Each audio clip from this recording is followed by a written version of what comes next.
நம்முடைய கர்த்தரும் இரட்சகருமாய் இருக்கிற ஆண்டவராகிய இயேசு கிறிஸ்துடைய நாமத்தினாலே நான் உங்களை வாழ்த்துகிறேன். கர்த்தருடைய வார்த்தையை கொண்டு உங்களோடு பேசுவதில் இடைப்படுவதில் நான் மகிழ்ச்சி அடைகிறேன். இது தேவன் எனக்கு கொடுத்த ஒரு வாய்ப்பாக நான் கருதுகிறேன். கடந்த வாரம் அதிகாலையில் பணியின் மத்தியில் பெங்களூர் பட்டணத்தில் வழக்கமாக நான் நடைப்பயிற்சி போகக்கூடிய ஒரு மைதானத்தில் நான் நடைப்பயிற்சி மேற்கொண்டிருந்தேன். அப்பொழுது நான் பார்த்த ஒரு காரியம், தூரத்தில் ஒரு பாம்பு குட்டியைப் போல ஒரு நீளமான ஒன்று புல் மத்தியில் நகன்று மெதுவாக போய் கொண்டிருந்தது. அப்பொழுது அந்த மைதானத்தில் யாரும் இல்லை, நான் மாத்திரமே இருக்கிறேன். எனவே நான் மிக மெதுவாக அருகில் போய் அதை பார்த்த பொழுது அது ஒரு பாம்பை போல தோற்றமளிக்கக்கூடிய ஒரு நீளமான ஒரு பூச்சி. ஆனால் நான் அதை பார்த்த பொழுது ஒரு காரியத்தை நான் அதில் உணர்ந்து கொண்டேன், அல்லது நான் உற்று நோக்கினேன். என்னவென்றால், அது கடந்து போன வழியில் ஒரு அடையாளத்தை விட்டு செல்கிறது. அது ஊர்ந்து போகிற பொழுது அது நகன்று சென்ற அந்த பாதையை ஒரு அடையாளமாக மாற்றிக்கொண்டு அந்த நீளமான ஒரு பூச்சி போய்கொண்டே இருந்தது.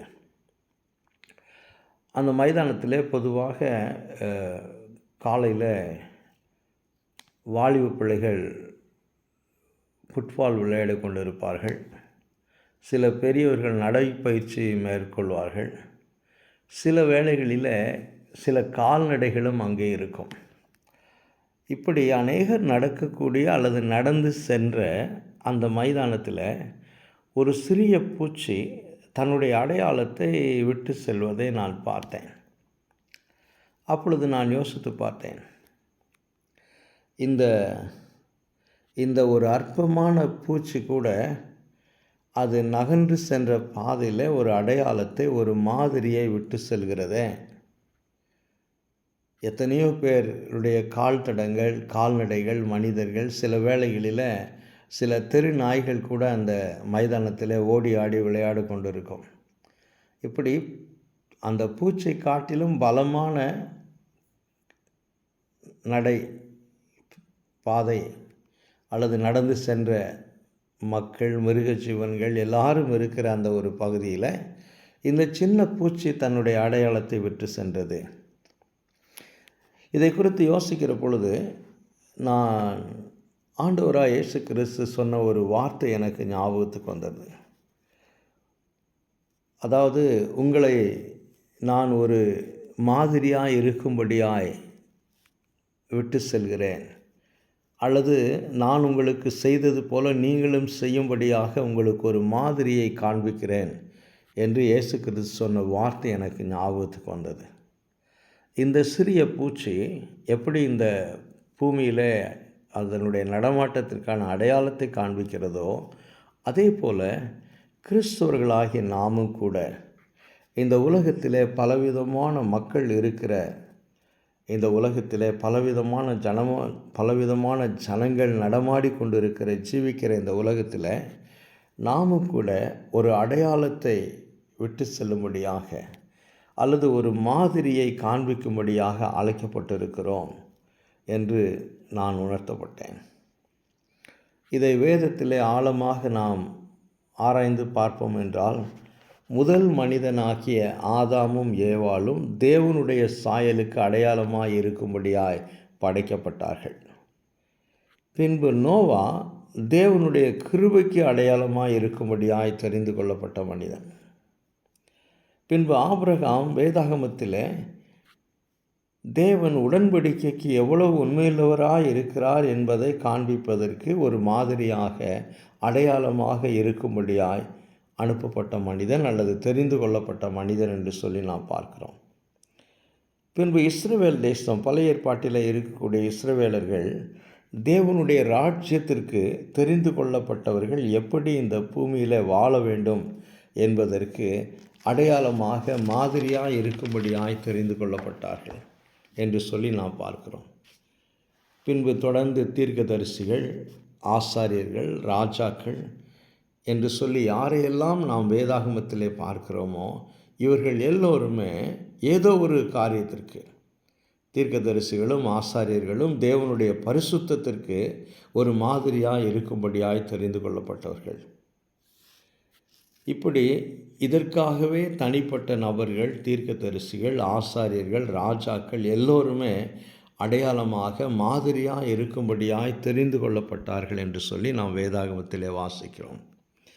புதிய ஏற்பாட்டிலே தேவகுமாரனாகிய இயேசு கிறிஸ்து மாதிரியாக இருங்கள் என்று சொல்லி வெறும் வார்த்தையிலே சொல்லிவிட்டு போயிருக்கலாம். ஆனால் வெறும் வார்த்தையிலே சொல்லாமல் அதை ஒரு செயல்முறைப்படுத்தி காண்பித்தார். அப்படி ஒரு சம்பவத்தை தான் இன்று நாம் வேதாகமத்திலிருந்து பார்க்க இருக்கிறோம்.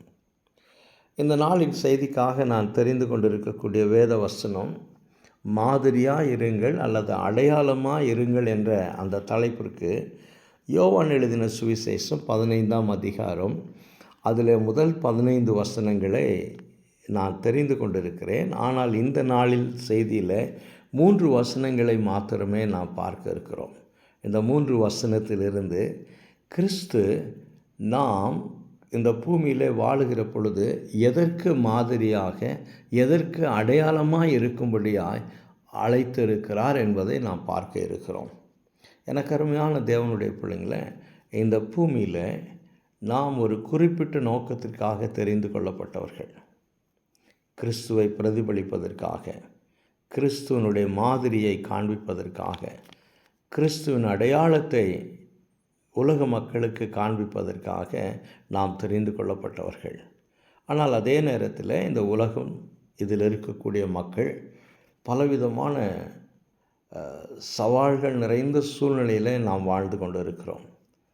நாளுக்கு நாள் உலகம் தீமை நிறைந்ததாக, கொடுமை நிறைந்ததாக, பலவிதமான வன்முறைகள் நிறைந்ததாக மாறிக்கொண்டே இருக்கிறது. இன்றைக்கு நானும் என் மனைவியும் மருத்துவரை பார்ப்பதற்காக போய்விட்டு வருகிற பொழுது நாங்கள் வந்த பஸ் ஒரு இடத்துல நின்று கொண்டிருந்தது. அப்படி நின்று கொண்டு இருக்கிற பொழுது திடீரென்று ஒரு பெரிய சத்தம். பஸ்ஸில் இருக்கிறவர்கள் எல்லாரும் எழுந்து அலறி அடித்து கொண்டு வெளியே பார்த்தால், சன்னல் வழியாக பார்க்கிற பொழுது ஒரு வாலிப பையனும் ஒரு பெண்ணையும் முன்னாடி சென்ற காரோ அல்லது ஒரு பலமான வாகனம் இடித்து அவர்களை தள்ளிவிட்டு அப்படியே போய்விட்டது. பஸ்ஸில் இருக்கிறவர்கள், சாலையில் இருக்கிறவர்கள் எல்லாரும் சத்தமிட்டார்கள், ஐயோ ஐயோ என்று சொல்லி சத்தமிட்டார்கள். ஆனால் அடித்து தள்ளின, கீழே தள்ளின அந்த நபர் யாரோ என்று சொல்லி நமக்கு தெரியாது, நிற்காமல் போய்விட்டார்கள். பின்பு பஸ்ஸை நிறுத்தி டிரைவர், கண்டக்டர் மற்றும் பஸ்ஸில் இருக்கிற எல்லாரும் ஓடி போய் அந்த இருவரையும் தூக்கி, மயக்க நிலையில் இருந்த அவர்களை தூக்கி சாலை ஓரத்தில் வைத்து தண்ணீர் கொடுத்து மற்றும் ஆம்புலன்ஸுக்கு ஃபோன் பண்ணி அவர்களை வரவழைத்து இப்படி அநேக காரியங்கள் செய்த பிறகு தான் எங்களுடைய பஸ் புறப்பட்டு வந்தது. நான் யோசித்து பார்த்தேன், ஒரு மனிதன் சக மனிதர்களை அடித்து கீழே தள்ளிவிட்டு போய் கொண்டிருக்கிறான். மிருகங்கள் கூட சில வேளைகளில் அப்படி செய்வது கிடையாதே. இப்படி கொடுமையான ஒரு உலகத்திலே நாம் வாழ்ந்து கொண்டிருக்கிற பொழுது நாம் எப்படி கிறிஸ்துவுக்கு மாதிரியாக, அடையாளமாக இருக்க முடியும்? மிக சவாலான ஒரு சூழ்நிலை. இந்த சூழ்நிலையில்தான் இந்த பகுதியிலிருந்து நாம் 3 காரியங்களை பார்க்க இருக்கிறோம். அதற்கு முன்பதாக இந்த பகுதியினுடைய சுற்றுச்சூழல், அதாவது வரலாற்று பின்னணியை, ஹிஸ்டாரிக்கல் அல்லது கான்டெக்சுவல் பேக்ரவுண்ட் என்று சொல்லி ஆங்கிலத்திலே சொல்லுவோம். இந்த யோவான் எழுதின சுவிசேஷம் 15ஆம் அதிகாரத்தின் சில காரியங்களை நான் சொல்ல விரும்புகிறேன். அப்பொழுது தான் இதை நாம் புரிந்து கொள்வதற்கு ஏதுவாக இருக்கும். அதாவது இந்த 13ஆம் அதிகாரத்திலே நாம் பார்க்கிற காரியம், யோவான் எழுதின சுவிசேஷம் 13ஆம் அதிகாரத்திலே நாம் பார்க்கிற காரியம், இயேசு கிறிஸ்து இந்த பூமியில் வாழ்ந்த நாளின் கடைசி வாரத்தில் நடக்கக்கூடிய ஒரு சம்பவம். நமக்கு தெரியும் 33.5 ஆண்டுகள் ஆண்டவராக இயேசு கிறிஸ்து இந்த பூமியிலே வாழ்ந்தார். அதிலும் 3.5 ஆண்டுகள் ஊழியம் செய்தார். இந்த 3.5 ஆண்டுகள் ஊழியத்தினுடைய கடைசி வாரம் அல்லது கடைசி சில நாட்கள், அப்பொழுதுதான் இந்த சம்பவம் சம்பவிக்கிறது முதலாவதாக. அடுத்து இந்த யோவான் எழுதின சுவிசேஷம் இந்த 13ஆம் அதிகாரத்திலே நாம் பார்க்கிற சம்பவம் மற்ற சுவிசேஷத்தில், அதாவது இதை குறித்து மார்க் எழுதவில்லை, மத்தேயு எழுதவில்லை, லூக்கா எழுதவில்லை. இந்த 3 சுவிசேஷத்தை எழுதினவர்கள் எழுதவில்லை. இது இந்த சுவிசேஷத்தில் மாத்திரமே எழுதப்பட்டிருக்கிறது என்று சொல்லி நாம் பார்க்கிறோம். மேலும் இந்த ஒரே ஒரு இடத்தில்தான் நான் உங்களுக்கு செய்தது போல நீங்களும் செய்யும்படி உங்களுக்கு ஒரு மாதிரியை காண்பித்தேன் என்று சொல்லி ஆண்டவராக இயேசு கிறிஸ்து சொல்வதை இந்த 13ஆம் அதிகாரத்திலே நாம் பார்க்கிறோம். ஆக இந்த கண்ணோட்டத்தில், இந்த பின்னணியில் இந்த வசனத்தை நாம் புரிந்து கொள்ள வேண்டும். இதை வெறும் வார்த்தையாக ஆண்டவராக இயேசு கிறிஸ்து சொல்லியிருந்தால் நாம் அதை கடைப்பிடிக்க மாட்டோம் என்று சொல்லி இயேசு கிறிஸ்து நன்றாக அறிந்திருந்தபடினால் அவரே இதை செய்து காண்பித்து பின்பு இதை செய்யுங்கள் என்றார். சரி, இந்த பகுதியிலிருந்து, இந்த செய்தியிலிருந்து, இந்த வசனத்திலிருந்து நாம் எதை எடுத்துக்கொள்ள வேண்டும், எதை கற்றுக்கொள்ள வேண்டும் என்று சொல்லி நாம் பார்க்கிற பொழுது 3 காரியங்களை பார்க்கிறோம்.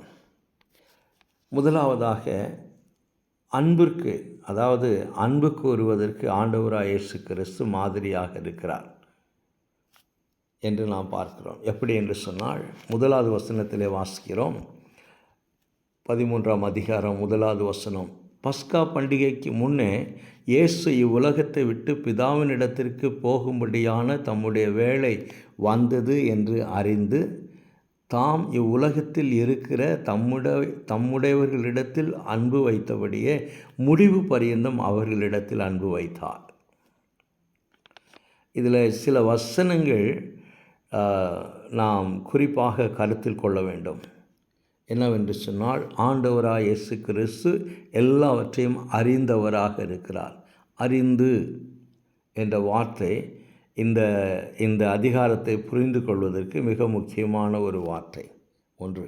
இரண்டாவதாக, இவ்வுலகத்தை விட்டு போகிறவர் இவ்வுலகத்தில் இருக்கிற இன்னொரு கூட்டத்து ஜனங்கள் என்று சொல்லி நாம் பார்க்கிறோம்.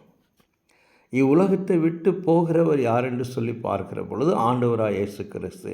ஏனென்று சொன்னால், ஒரு குறிப்பிட்ட காலகட்டத்தில் அவர் பிதாவினிடத்திலிருந்து இந்த உலகத்திற்கு அனுப்பப்பட்டார். பரலோகத்திலிருந்து மனிதனாக இந்த பூமிக்கு கடந்து வருவதற்கு திருத்துவ தேவனால் திட்டமிடப்பட்டு அவர் இந்த பூமிக்கு அனுப்பப்பட்டவர். இப்பொழுது அவர் செய்ய வேண்டிய காரியங்கள் எல்லாவற்றையும் செய்து முடித்து கொண்டிருக்கிறார். கடைசியாக அவர் கல்வாரி சிலுவையிலே மரிக்க வேண்டும். இந்த வாரத்தில், அதாவது பஸ்கா பண்டிகையின் வாரத்தில் ஆண்டவராக இயேசு கிறிஸ்துனுடைய மரணம், கல்வாரி சிலுவையின் மரணம் நடக்க இருக்கிறது. சிலுவையிலே அவர் மரிக்க இருக்கிறார். ஆக அவருக்கு மரணம் வர இருக்கிறது. அவர் சிலுவையிலே மரிக்க இருக்கிறார். மரணத்திற்கு பின்பு அவர் உயிர்த்தெழுந்து பிதாவினிடத்திற்கு கடந்து போவார்.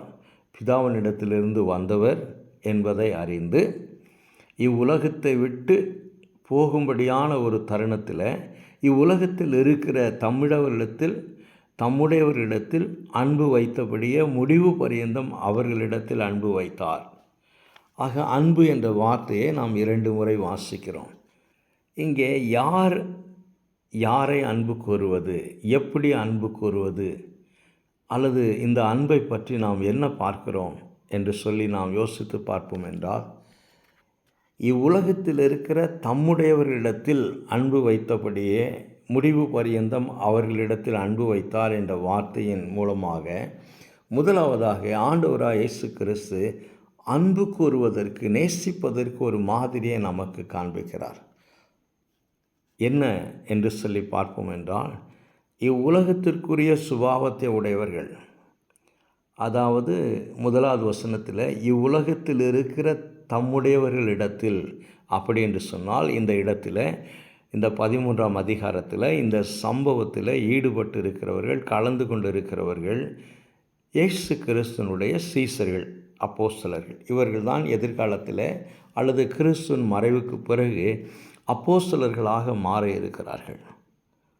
ஆக இங்கே நாம் கிறிஸ்துவனுடைய சீசர்களை பார்க்கிறோம். இந்த சீசர்கள் யார் என்று சொல்லி பார்ப்போம் என்றால், இந்த அப்போஸ்தலர்கள் யார் என்று சொல்லி பார்ப்போம் என்றால், இந்த உலகத்திற்குரிய சுபாவத்தை உடையவர்கள். இந்த உலகத்திற்குரிய சுபாவத்தை உடையவர்கள், பலவிதமான பலவீனம் உடையவர்கள்.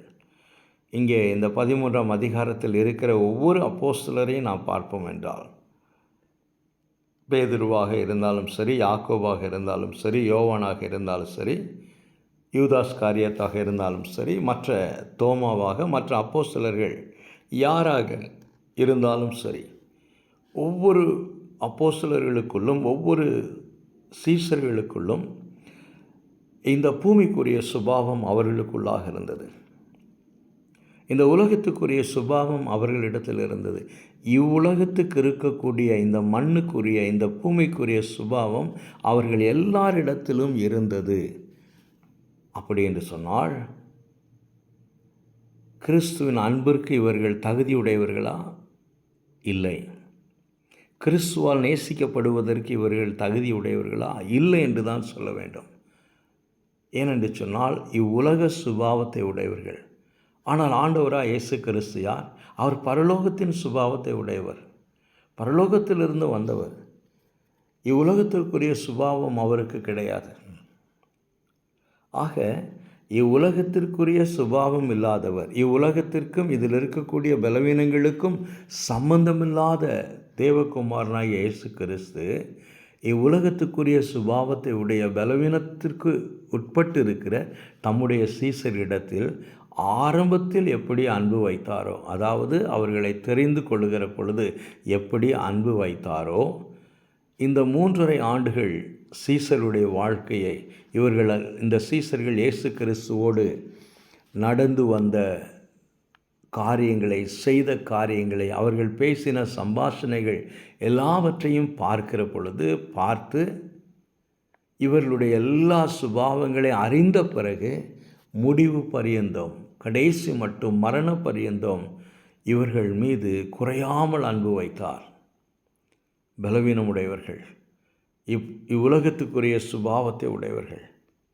அப்படி என்று சொன்னால், அன்பு கூறுவதற்கு தகுதி இல்லாதவர்களிடத்தில்,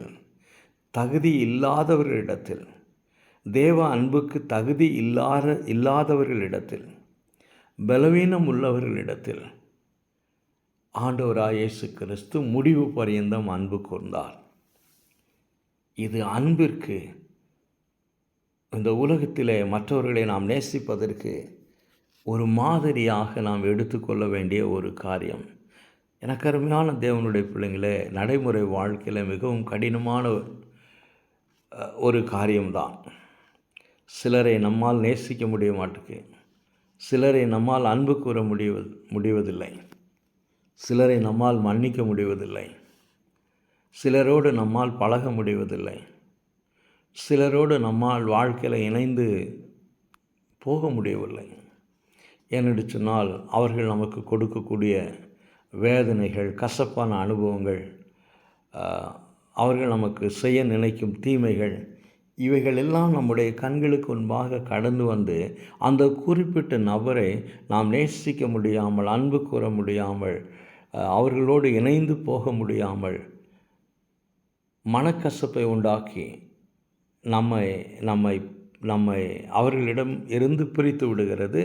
அல்லது சரீர ரீதியிலே நாம் அல்லது உறவின் அடிப்படையிலே நாம் அவர்களோடு உறவாக இருப்பதைப் போல காணப்படுவோம். ஆனால் உள்ளான மனதில் நமக்கும் அவர்களுக்கும் உறவு இருக்காது. காரணம் என்னவென்றால், அவர்கள் நம்மை அல்லது உங்களை அதிகமாய் வேதனைப்படுத்தி இருப்பார்கள், அதிகமாய் உங்களை கஷ்டப்படுத்தி இருப்பார்கள், அதிகமாய் உங்களுக்கு தீமை செய்திருப்பார்கள். எனவே அவர்களை உங்களால் நேசிக்க முடியாத ஒரு சூழ்நிலை கடந்து வருவதற்கான வாய்ப்புகள் உண்டு. இது நாம் இந்த பூமியில் இருக்கிறோம், நம்மில் எல்லோருக்கும் இவ்வுலகத்துக்குரிய சுபாவம் இருக்கிறது.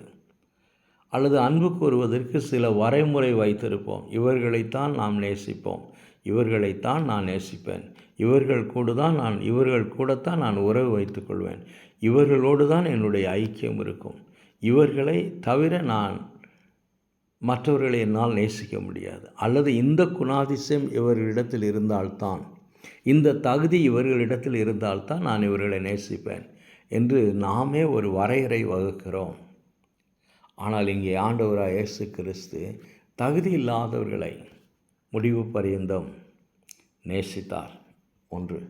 இரண்டாவதாய் பார்க்கிற பொழுது இந்த பலவீனம் உள்ள மக்களை அவர் அங்கீகாரம் பண்ணினார் அல்லது ஏற்றுக்கொண்டார் என்று சொல்லலாம். அது இரண்டாவதாக பார்க்கிறோம். அக்செப்டிங் பீப்புள் என்று ஆங்கிலத்தில் சொல்வோம். Accommodating people weakness and wickedness என்று சொல்லி ஆங்கிலத்தில் சொல்லுவோம். பலவீனமும் குறைபாடும் உள்ள மனிதர்களை எப்படி நம்முடைய வாழ்க்கையில் ஏற்றுக்கொண்டு அவர்கள் மீது அன்பு கூர்ந்து அவர்களோடு ஐக்கியம் கொண்டு இந்த பூமிக்குரிய வாழ்க்கை பிரயாணத்தில் அவர்களோடு நாம் எப்படி கடந்து போக முடியும் அல்லது கடந்து போக வேண்டும் என்பதற்கு ஆண்டவராகிய இயேசு கிறிஸ்து இங்கே நமக்கு ஒரு மாதிரியை காண்பிக்கிறார். முதலாவதாக அன்புக்கு ஒரு மாதிரியை ஆண்டவராகிய இயேசு கிறிஸ்து நமக்கு காண்பித்தார். இரண்டாவதாக பலவிதமான மக்களோடு நாம் எப்படி வாழ்க்கையில் இணைந்து பிரயாணம் பண்ண முடியும், பயணிக்க முடியும். பலவீனமுள்ள மனிதர்களோடு, நமக்கு தீமை செய்ய விரும்புகிற மனிதர்களோடு. பாருங்கள், 2வது வசனத்தில் 13ஆம் அதிகாரம் 2வது வசனத்தில் இப்படியாக வாசிக்கிறோம். சீமோனின் குமாரனாகிய யூதாஸ் காரியத்து அவரை காட்டி கொடுக்கும்படி பிசாசானவன் அவன் இருதயத்தை தூண்டின பின்பு இதையும் ஆண்டவராகிய இயேசு கிறிஸ்து அறிந்திருக்கிறார். எல்லாவற்றையும் அறிந்திருக்கிறார். எப்படி என்றால் 3வது வசனத்தில் வாசிக்கிறோம். தம்முடைய கையில் பிதா எல்லாவற்றையும் ஒப்பு கொடுத்தார் என்பதையும் தாம் தேவனிடத்திலிருந்து வந்ததையும் தேவனிடத்திற்கு போகிறதையும் இயேசு அறிந்து. இந்த 3 வசனங்களுக்குள்ளாக 2 இடத்தில் இயேசு அறிந்து என்று சொல்லி வாசிக்கிறோம். அப்படி என்று சொன்னால் சீசர்கள் எல்லாருடைய குறைகளை பலவீனங்களை அவர் அறிந்தவராக இருக்கிறார். அவர்களிடத்தில் இருக்கக்கூடிய விசுவாச குறைச்சல்களை அவர் அறிந்தவராக இருக்கிறார். சீமான் இந்த யூதாஸ் காரியத்து, சீமானின் குமாரனைய யூதாஸ் காரியத்து இந்த இரவு அல்லது இன்னும் ஒரு சில நாட்களில் இயேசு கிறிஸ்துவை காட்டி கொடுக்க இருக்கிறான் என்பதையும் அவர் அறிந்திருக்கிறார். ஸோ அந்த வகையில் பார்க்கிற பொழுது இந்த யூதாஸ் காரியத்து மற்ற சீசர்கள் எல்லோருமே பலவீனமுடையவர்களாக இருந்தார்கள். இவர்களோடு தான் ஆண்டவராகிய இயேசு கிறிஸ்து 3.5 ஆண்டுகள் இந்த பூமியிலே பயணித்தார். இது நமக்கு மிக சவாலாக இருக்கிறது. இதை படிக்கிற பொழுது நான் யோசித்து பார்க்கிறேன், எப்படி நம்முடைய வாழ்க்கையில் இப்படியாப்பட்ட மக்களோடு பயணிக்க முடியும்? ஒருவேளை இப்படியாப்பட்ட மக்கள் நம்முடைய வாழ்க்கையில் உறவினர்களாக, நண்பர்களாக, அதாவது தீமை செய்வதற்கு சதி செய்கிறவர்கள், நம்மை திட்டமிட்டு நமக்கு தீமை செய்ய நினைக்கிறவர்கள், நம்மை அழிக்க நினைக்கிறவர்கள், இவர்களோடு எப்படி நம்முடைய வாழ்க்கையில் பயணிக்க முடியும்? சில வேளைகளில் உறவினர்கள் யாராவது அப்படி இருப்பார்கள் என்றால் பொதுவாக நாம் என்ன செய்வோம்? அவர்களை விட்டு தூரமாய் போய்விடுவோம். அவர்கள் பக்கத்திலே போக மாட்டோம், அவர்களை நேசிக்க மாட்டோம். முடிந்த அளவுக்கு அவர்களும் நாமும் தூரமாக இருப்பதற்கு நாம் முயற்சி செய்வோம். அவர்களோடு வாழ்க்கையிலே பயணிக்க மாட்டோம். ஆனால் ஆண்டவராகிய இயேசு கிறிஸ்து ஆரம்பத்திலிருந்தே அவர் தேவனுடைய குமாரனாக இருக்கிறபடினால் இந்த சீசர்கள் எல்லாருடைய குறைகளையும் பலவீனத்தையும் அறிந்திருக்கிறார். ஆரம்பத்திலேயே யூதாஸ் காரியத்தை பற்றி ஆண்டவராகிய இயேசு கிறிஸ்து அறிந்தவராக இருக்கிறார். அறிந்திருந்தும் யூதாஸ் காரியத்தை மாத்திரமல்ல, சீசர்கள் எல்லோரையும் ஏற்றுக்கொள்ளக்கூடிய, அங்கீகாரம் பண்ணக்கூடிய ஒரு காரியத்திற்கு இயேசு கிறிஸ்து நமக்கு முன்மாதிரியாக இருக்கிறார் என்று சொல்லி நான் பார்க்கிறேன். 3வதாய் பார்க்கிற பொழுது 3வது வசனத்தில் இது தேவ சித்தம், இது தேவ சித்தம். யூதாஸ்காரியத்து ஆண்டவராய் இயேசு கிறிஸ்துவை காட்டி கொடுக்கும் இந்த சம்பவம் இது தேவ சித்தம். கிறிஸ்துவனுடைய சீசர்களில் ஒருவன் அவரை காட்டி கொடுக்க வேண்டும் என்பது தேவ சித்தம். அவன் தீமை செய்ய வேண்டும் என்பது தேவ சித்தம்.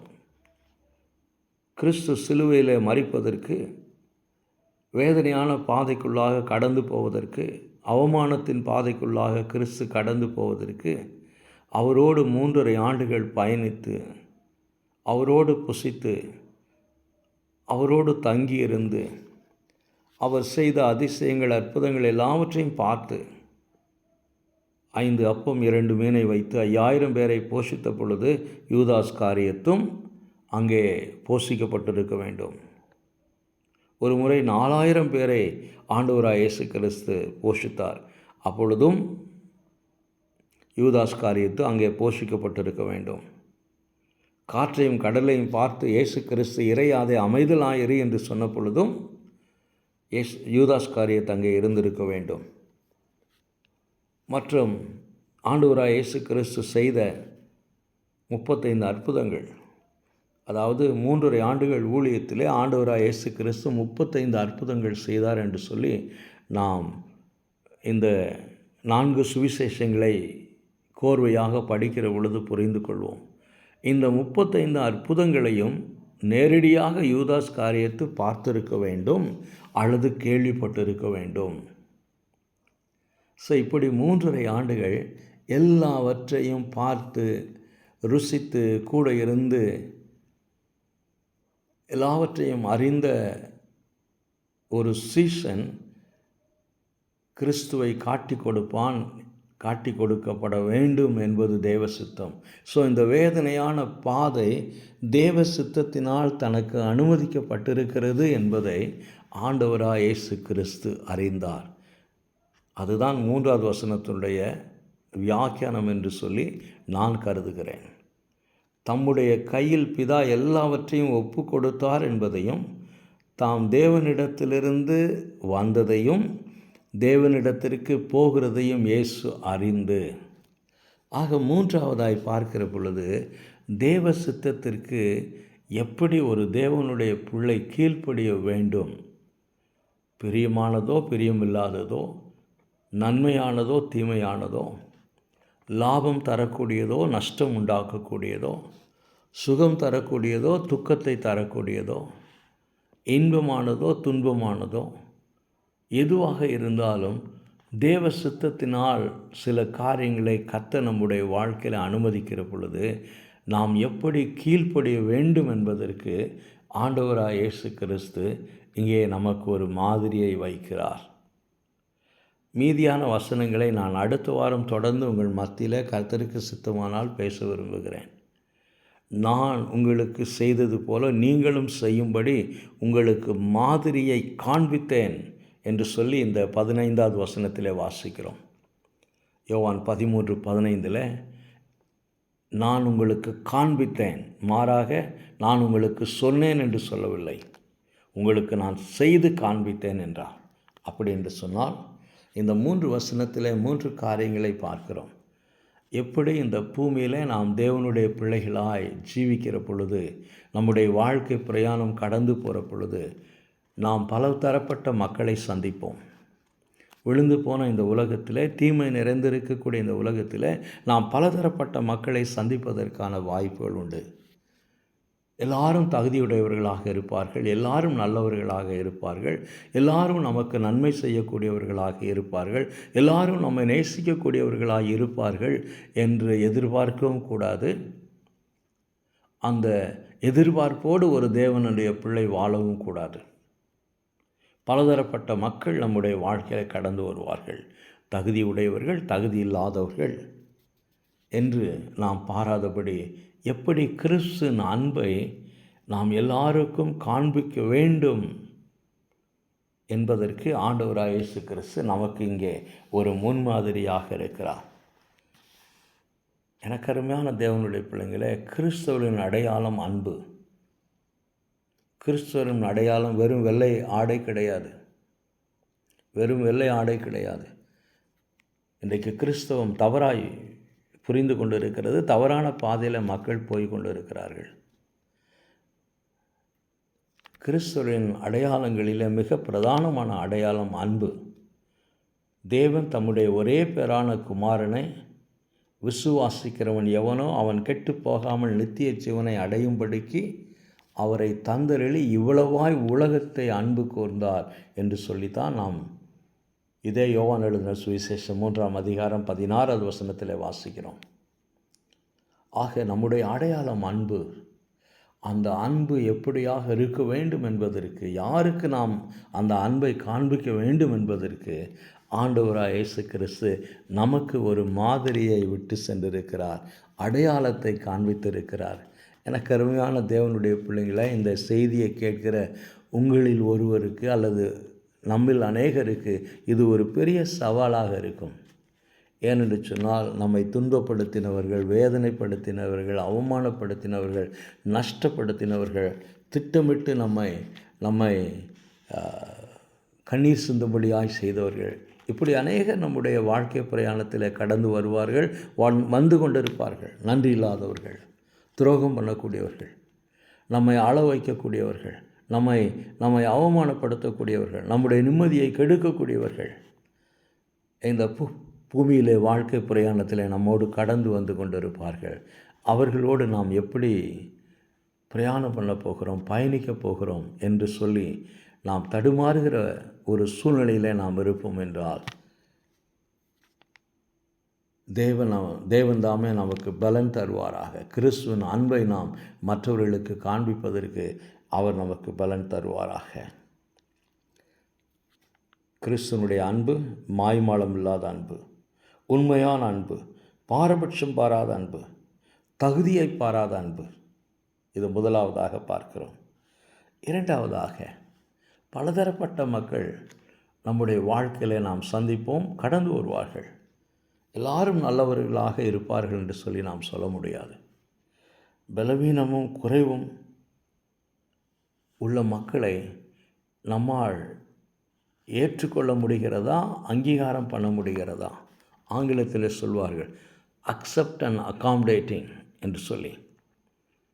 இது அவர்கள் பலவீனம் என்று சொல்லி நம்மால் ஏற்றுக்கொள்ள முடிகிறதா? ஒருவேளை ஏற்றுக்கொள்ள முடியவில்லை என்று சொல்லி தடுமாறுவோம் என்றால், கிறிஸ்து இங்கே நமக்கு ஒரு முன்மாதிரியை காண்பித்திருக்கிறார். மாதிரியை காண்பித்து இது உங்களுக்கு அடையாளமாக இருக்க வேண்டும் என்று சொல்லி காண்பித்திருக்கிறார். யூதாஸ் காரியத்தை அவர் ஏற்றுக்கொண்டார், தோமாவை ஏற்றுக்கொண்டார், யாக்கோபு யோவானை ஏற்றுக்கொண்டார், பேதுருவை ஏற்றுக்கொண்டார். இது அவர்கள் பலவீனம் என்று சொல்லி அவர் ஏற்றுக்கொண்டார்.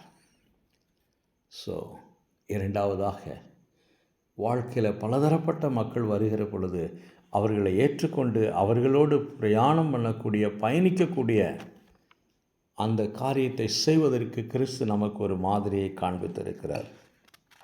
மூன்றாவதாய் பார்க்கிற பொழுது, தேவ சித்தம் எவ்வளவு கடினமாக இருந்தாலும்